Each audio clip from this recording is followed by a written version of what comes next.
Hello student, हम मांग फलन पढ़ने जा रहे हैं। इसके पहले हम लोग लॉकडाउन के कारण अध्यापक और छात्र एक दूसरे से प्रत्यक्ष रूप से संपर्क में न होने के कारण पढ़ाई काफ़ी बाधित रही है। ऑनलाइन प्लेटफार्म हमें एक अवसर उपलब्ध करा रहा है कि हम अप्रत्यक्ष रूप से विभिन्न अपने विषयों पर पकड़ बना सकें। इसी क्रम में मैंने आपको कक्षा 12 के अर्थशास्त्र के कई वीडियो प्रोवाइड कराए हैं, जिसमें हमने आपको अर्थशास्त्र का परिचय, उदासीनता वक्र, उपयोगिता और उपभोक्ता का संतुलन तथा मांग क्या होती है, मांग सारणी क्या होता है, मांग वक्र क्या होता है, इसके बारे में विस्तार से बताया है। इस वीडियो में हम मांग फलन के बारे में पढ़ेंगे। तो जिन छात्रों ने इस चैनल को लेट ज्वाइन किया है, उनसे मेरा निवेदन है कि वो इस चैनल को सब्सक्राइब कर लें, जिससे इसके पहले वाले वीडियो जो हैं उनको उपलब्ध हो सकें, और इसका नोटिफिकेशन बेल ऑन कर लें, जिससे जो आगे वीडियो प्रोवाइड कराए जाएंगे वो उनका नोटिफिकेशन उनको प्राप्त हो सके। तो चलिए स्टार्ट करते हैं मांग फलन। मांग फलन वस्तु की मांग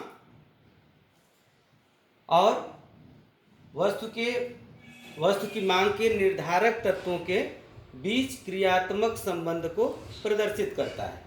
अर्थात वस्तु की मांग जिन तत्वों पर निर्धारित करती है, उनके वस्तु की मांग और उन तत्वों के बीच के संबंध को हम क्या कहते हैं, मांग फलन कहते हैं। इसको और व्यवस्थित रूप से हम देख सकते हैं। किसी बाजार में एक निश्चित समय पर किसी वस्तु की मांग फलन उस वस्तु की खरीदी जा सकने वाली विभिन्न मात्राओं को निर्धारित करने वाले तत्वों के बीच के संबंध को व्यक्त करता है। अर्थात किसी वस्तु की मांग और उसको निर्धारित करने वाले तत्वों के बीच जो फलनात्मक संबंध होता है, उसे हम मांग फलन कहते हैं। आपने इसके पहले मांग सारणी पढ़ा, तो उसमें आपने देखा कि मांग सारणी दो प्रकार की होती है। उसी प्रकार मांग फलन भी दो प्रकार का होता है, एक व्यक्तिगत मांग फलन और सेकेंड बाजार मांग फलन। सबसे पहले हम देखते हैं व्यक्तिगत मांग फलन क्या होता है। जब हम किसी एक उपभोक्ता की बात करें और उस उपभोक्ता की किसी वस्तु के लिए मांग तथा उसके निर्धारक तत्वों के बीच के संबंध को प्रकट करें, तो उसे हम कहते हैं व्यक्तिगत मांग फलन। देख सकते हैं इसको, व्यक्तिगत मांग फलन किसी एक उपभोक्ता की किसी वस्तु के लिए मांग तथा उसके निर्धारक तत्वों के बीच संबंध को प्रकट करता है। इसको हम फलनात्मक रूप से इस तरह लिख सकते हैं, dx = function of px pr y t। अर्थात x वस्तु की मांग, जहाँ पे dx जो है वह x वस्तु की मांग को प्रदर्शित कर रहा है, और px x वस्तु की कीमत को प्रदर्शित कर रहा है, pr अन्य वस्तु की कीमत को प्रदर्शित कर रहा है, y उपभोक्ता की आय को प्रदर्शित कर रहा है, t उपभोक्ता की रुचि को प्रदर्शित कर रहा है। अर्थात इस फलनात्मक संबंध को देख करके हम ये कह सकते हैं कि x वस्तु की मांग, x वस्तु की कीमत, अन्य वस्तुओं की कीमत, उपभोक्ता की आय और उपभोक्ता की रुचि पर निर्भर करती है। अब आगे हम देखेंगे सेकेंड नंबर पे बाजार मांग फलन। बाजार मांग फलन किसी वस्तु की बाजार मांग तथा उसके विभिन्न निर्धारक तत्वों के संबंध को व्यक्त करता है। अर्थात जिस प्रकार व्यक्तिगत मांग फलन केवल एक उपभोक्ता की मांग और उसके निर्धारक तत्वों के बीच संबंध को व्यक्त करता है, वहीं बाजार मांग जो होता है उस वस्तु की संपूर्ण मांग और उसके निर्धारक तत्वों के बीच संबंध को व्यक्त करता है। व्यक्तिगत मांग फलन के जो निर्धारक तत्व होते हैं, उनके अतिरिक्त बाजार मांग फलन में दो और तत्वों को शामिल किया जाता है।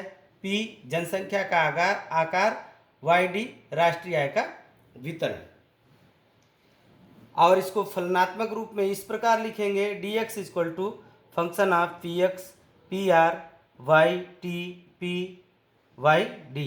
अर्थात बाजार मांग जो होती है वह उस वस्तु की कीमत पर निर्भर करती है, अन्य वस्तुओं की कीमत पर निर्भर करती है, आय पर निर्भर करती है, उपभोक्ता की रुचि पर निर्भर करती है, इसके अलावा जनसंख्या के आकार पर निर्भर करती है और आय का जो वितरण होता है उसके ऊपर निर्भर करती है। अब हम इन निर्धारक तत्वों की व्याख्या करेंगे कि ये निर्धारक तत्व जो होते हैं किस प्रकार मांग को प्रभावित करते हैं। जैसे हम व्यक्तिगत मांग फलन को लें तो यहाँ पर देखते हैं कि किसी वस्तु की मांग जो होती है, जैसे इस उदाहरण में हमने x वस्तु की मांग लिया है, वह x वस्तु की कीमत पर निर्भर करती है। इसको हमने मांग सारणी के द्वारा अच्छे से देखा था कि किसी वस्तु की कीमत और मांग के बीच विपरीत संबंध होता है, यानी कीमत घटने पर मांग जो है बढ़ जाती है और कीमत बढ़ने पर मांग घट जाती है। जैसे एक उदाहरण ले लीजिए, अगर किसी इस पेन का उदाहरण ले लीजिए, अगर इस पेन की कीमत बढ़ जाए तो इसकी डिमांड पहले से कम हो जाएगी, अर्थात कीमत बदलने पर मांग क्या हो जा रही है, बदल जा रही है, अर्थात कीमत मांग जो है ये कीमत पर निर्भर कर रही है। अन्य वस्तुओं के संदर्भ में देखेंगे, अन्य वस्तुएं जैसे स्थानापन्न वस्तुएं होती हैं, पूरक वस्तुएं होती हैं। स्थानापन्न वस्तुओं और पूरक वस्तुओं के बारे में हम एक अलग से वीडियो में देखेंगे उनके बारे में। यहाँ पर केवल हम ये जानते हैं कि स्थानापन्न वस्तुएं वे वस्तुएं होती हैं जो एक दूसरे की जगह पे प्रयोग होती हैं, जैसे चाय और काफ़ी हैं। पूरक वस्तुएं जैसे पेट्रोल और गाड़ी हैं जो एक साथ प्रयोग की जाती हैं। तो अगर स्थानापन्न वस्तुएं या पूरक वस्तुओं की कीमत में भी परिवर्तन होता है तो x वस्तु की मांग प्रभावित होगी। इसी तरह अगर उपभोक्ता की आय में परिवर्तन हो जाए तो आय बढ़ने पर प्रत्येक वस्तु की मांग बढ़ती है। इसी तरह अगर रुचि बदल जाए तो अगर कोई किसी वस्तु के प्रति उपभोक्ता की विशेष रुचि है तो वह उसकी अधिक मांग करेगा, रुचि नहीं है तो उसकी मांग वो कम करेगा।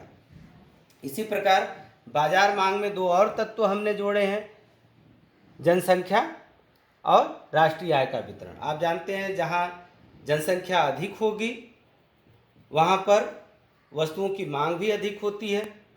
और अगर जनसंख्या का वितरण थोड़ा सा समझने में आपके लिए कठिन है, राष्ट्रीय आय का वितरण समझने में कठिन है, इसको इस तरह समझ सकते हैं कि अगर किसी देश में राष्ट्रीय आय समान रूप से वितरित है, यानी अमीरों और गरीबों के बीच जो है अंतर बहुत कम है, तो ऐसी स्थिति में डिमांड जो होती है वो अधिक होती है। और अगर राष्ट्रीय आय का अधिकांश हिस्सा कुछ ही लोगों के हाथों में सीमित हो, जैसे पूंजीवादी देशों में देख सकते हैं, भारत को भी देख सकते हैं कि यहाँ पर अधिकांश आय जो है पूंजीपतियों के हाथों में है, तो ऐसी स्थिति में डिमांड जो है वो कम होगी। अब हम नेक्स्ट वीडियो में देखेंगे कि स्थानापन्न वस्तु क्या होती है, पूरक वस्तु क्या होती है, निम्न कोटि की वस्तु क्या होती है, अनिवार्य वस्तुएं क्या होती हैं। धन्यवाद।